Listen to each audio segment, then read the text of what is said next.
These are the inherent powers. Number one, we have taxation. Number two, we have police power. And we have eminent domain. The taxation is an inherent power of a sovereign state to raise revenue. Anyway, all of these again are inherent powers. Taxation is distinguished because the purpose of this one is to raise revenue. That's the primary. However, on the police power, this is to interfere rights, private rights, to promote public welfare. While the taxation is to raise revenue, police power is to promote general welfare. And the way it is implemented is by way of interfering the private rights. Inherent domain, it is also an inherent power. However, this one is taking of private property. But upon taking, the government has to pay a just compensation. So the primary purpose of this one is for public use. Okay.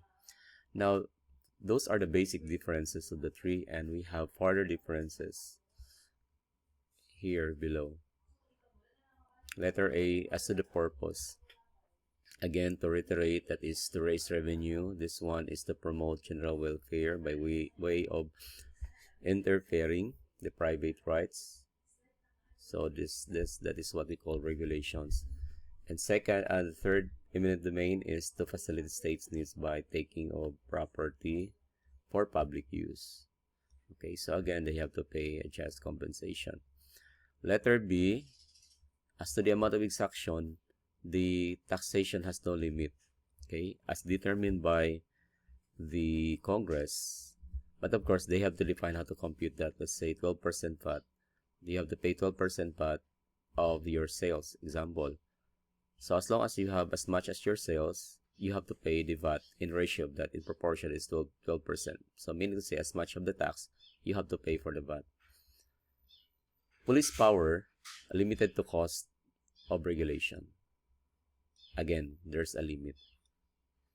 And the eminent domain is no collection of the amount. No exaction, no collection, but the private property is taken. In here, no collection because the state has to pay for the taking of the property, the just compensation. So basically, that's the three differences when it comes to the amount of exaction. As to the benefits received of its constituents, first, there is no identified special or direct benefit as to that. For example, if you try to claim that I don't have benefit, a specific benefit received from the government, why do I have to pay tax? So again, it's not intended for that to have a direct or special benefit. So merely that there is a general benefit of protection. Again, general benefit of protection.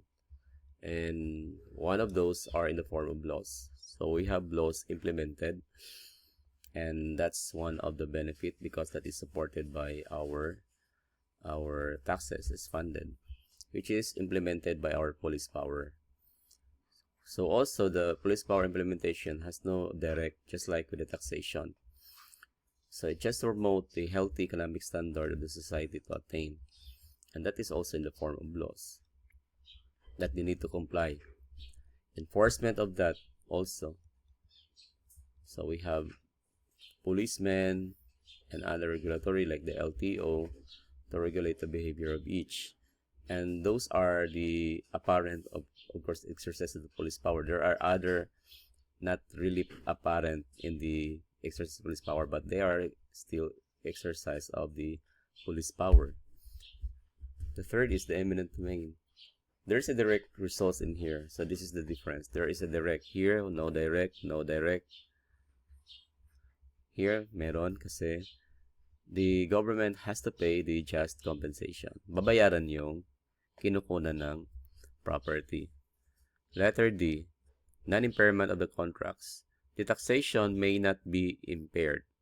the contracts. Ibig sabihin, pag nag-implement ng taxation, pag mayroong existing contract that is giving, that has a consequence as to the taxation, again ha, mayroong existing contracts, and from the contract, nagkaroon ng rules on the taxation, hindi pwedeng i-impair ng government yung contract na yan. Kasi the government has entered into that contract. So it's like na, the state is immune from suit, actually, from the impairment of or for whatever. But ang nangyari lang dito, dahil sa nag-enter ng contract kasi yun ng government with a private entity, it's like na yung immunity is tinanggalan niya. So that's why it is now suable when it comes to violation of the contract. So that's why it has to compare. Now, this inherent power taxation is not immune to that pagdating sa contract. So it has to comply. He has to honor the contract. The police power naman can impair the contract because the paramount priority or the top priority of the police power is the public. So kahit may kontrata pa yan, but since we need to prioritize first or to prioritize the public, then it has to be impaired. Ganon din sa eminent domain. Okay? Kung mayroong existing contract ng lease, example, pinarenta mo yan sa isang plantation company, then ngayon the company, the government has to take the property because it has to be used, because there's a need to use that.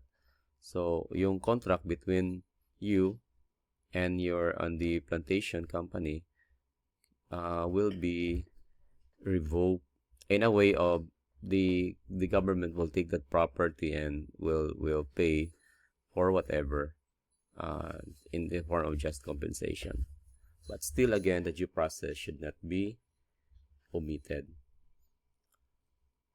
Here are the further explanation regard to that. So first is I need to emphasize why is it that the taxation cannot be impaired, cannot impair the contract, and the police power can. Okay, this is with respect to the Article 3, Section 10, the non-impairment clause. So police power is far more destructive, okay, to contracts. That's according than taxation. Police power can override almost contract if the public welfare demands it. Taxation, meanwhile, is generally read into contracts. It means to say it has to comply, but it cannot revoke the specific tax exemptions granted for a valuable consideration. So this one, if the contract was made with the consequence of making an exemption or giving tax exemption to a private entity, the government has to honor that until the end of the contract, and the tax exemption shall remain effective. Therefore, if there is a new law that is imposing, and what I mean that is amending or repealing the exemption, the grant of the exemption, it cannot be taken into effect against the contract that is existing. Again, because the part of taxation cannot impair the existing contract. So it has to comply until the end of the contract. Now, I have here the details. Police power versus non-impairment. Then why is it that the police power, here's the rationale that the police power can impair, okay, the contract. First is public welfare is the supreme law. Again, public welfare is the supreme law. Salus populi est suprema lex.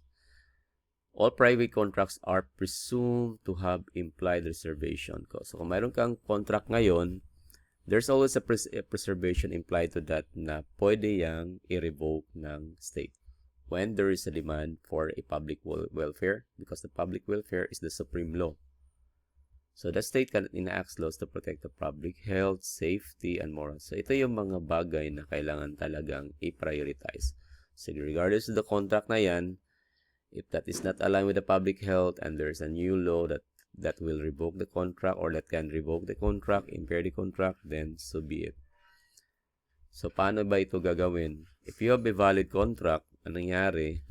Example, nagpaano ka, mayroon kang lease or deed of sale with restriction or labor agreement. Ngayon, yung Estado passes a law using the police power that makes the contract legal and impossible to fulfill. So the contract is impaired, but the law is valid. So yon ang sinasabi ko. May bagong batas, mayroon kang existing contract, nagparenta ka ba, o mga ganon, or contract with the existing labor, but nagkaroon ng bagong batas that will impair your existing contract, or parang kanyang baguhin yung contract na yan, or magiging some of the agreement will be tanggalin na kasi hindi niya siya valid in accordance with the new law, then it has to comply. Okay? Yun yung ibig sabihin ng the police power can impair the existing contract. So we have example, ito si Ortigas Company versus Fiti Bank. Okay, si developer nagbenta siya ng lot with a contractual stipulation that used to be residential purposes only. O yun, residential purposes lang yun dati. Ngayon, nagkaroon ng zoning, police power declaring the area commercial. So the contract restriction was validly impaired. Okay? Kasi the police power to zone the general welfare overrides the private contract. So, ibig sabihin, ngayon, that particular stipulation ng contract na dapat gamitin lang siya pang residential lang, ngayon, pwede na siyang gamitin for commercial doon sa lessee. Okay? Kumbaga, that particular item in the contract, pwede na yung not to be followed by the lessee kasi ngayon, kasi nagkaroon ng bagong zoning na yung land na yan is pwede yung gamitin for commercial. Okay? So, that is the logic. Ngayon, number 2, the taxation versus non-impairment. Pagdating sa taxation, bakit ito yung rason bakit hindi siya pwede makapag-impair? Una-una, kasi kung ang exemption naman, ang tax exemption ay contractual in nature. Nagbigay ka ng exemption not based on the law. Kasi kung based on the law, nagbigay ka ng exemption. Example, exemption sa mga senior citizen na 20% at any time, yung 20% na yan ng mga discount, pwede niyang bawiin ng Congress. Kung mayroong bagong batas that is now saying na hindi niyan pwede, wala ng 20%. So, pwedeng ganon. Pero kung yung mga tax exemption na yan ay ginagawa in the form of contract, halimbawa, nakipagsundo sila sa particular entity with a provision na, say, pag gawin mo to, magkakaroon ka ng tax exemption, then that is based on contract. So, therefore, it has to be honored. So, ito yung further rationale. While the taxes are lifeblood of the government, the state is bound to honor its specific contractual promise. You cannot use the lifeblood at this time. Yes, why? It's because at first is the government surrendered itself to bind itself to the contract. So that's the reason. So it cannot take it away, and it has to comply the contract until the end. So we have the scenario, for example, most passing a new tax does not impair contract. So if the rent house is 10,000, the government increases the VAT, forcing the rent up. That is not an impairment. Kasi the VAT is not based on contract. That is based on law. Tax laws are deemed written into every contract. Yeah. Ang ibig sabihin, pag mayroong bagong kontrata, tapos mayroong bagong batas na mayroong contract, tapos yung contract na yan, halimbawa may batas 12% VAT, halimbawa lease ito, kasama na dyan sa lease yung kontrata na magbabayad ng 12% na VAT. Or has to comply yung tinatawag natin na has to comply with the change or yun, yung mga bagong with the new laws kung may mga pagbabago. Yun yung yun yung ibig sabihin sa mga bagong batas na yan. It has to comply. Kasi implied na yan na every contract has to be aligned with the rules of with the rule of law. Okay? So, again, it's not an impairment. So, halimbawa, later on, mayroong existing contract, tapos ang VAT ay nagiging 10% na lang.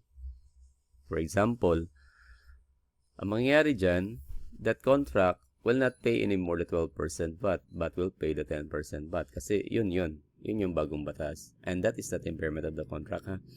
Because every contract has to comply with the law. Okay. Ito naman, iba naman ito kasi this one is a privilege. Example, the government grants tax exemption to corporation in exchange for the valuable consideration. So, ano yun? Tax exemption becomes the binding contract. So, mayan ang kanyang valuable consideration. We promised not to pay 10 years, tax in 10 years. Result, the state later passes a law revoking the tax exemption. Okay, gumawa sila ng batas. Ngayon, sinabi na it violates the non-impairment clause. So, they have to honor until the end of the 10 years. So, the state cannot unilaterally back out on the bargain it made. Again, there's a bargain. It compromised. When the government entered into a contract, it compromised its cloak on the immunity of the contract. So, therefore, it has to comply. Important exemption, yun namang mga exemption na granted in the form of franchise. Example, dito, to operate public utilities. Tapos, hindi yan contract. Yung binigyan ka ng franchises.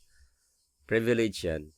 So, kaya, yung tax exemption, halimbawa, as a consequence of that, nagbibigay din tax exemption in that franchise, like the bus company, airline, pwede yung i-revoke ng Congress at any time without violating the non-impairment clause. So, I hope that you follow that. Yung mga ganun. So, yun ang kaibahan dito at saka yung isa. Okay, ito, non-impairment of the franchise. Ito naman ay impairment of the exemptions granted via franchise. So, here are just to reiterate what we have discussed. Okay, in a summary, so comparison, the police power at saka yung taxation. Police power is superior into the contracts. The taxation is not. The justification, public health, this one is for raising revenue. Effect of the rights is restricts. Okay, yung other term, restraints. Ito yung ginagawa niya. Without compensation. Dito naman, demands contribution kasi to raise revenue nga, raising revenue. And cannot violate the specific bargain. Cannot violate. So, cannot impair the contract. Ibig sabihin, cannot impair the contract. Okay. Here, the exception. In here, private rights almost always yield. Okay, lahat magbigay daan lahat ng mga private rights. Samantala dito, tax exemption franchise can be revoked because of the franchises are not permanent contracts. Okay, mga exception lang ito ha, na hindi pwedeng gawin yan. Tax exemption in the contract cannot be revoked, but if that is coming from the franchise, it can be revoked. So that's all with the inherent powers of the state. So later on, okay, we will discuss this continuation, the other.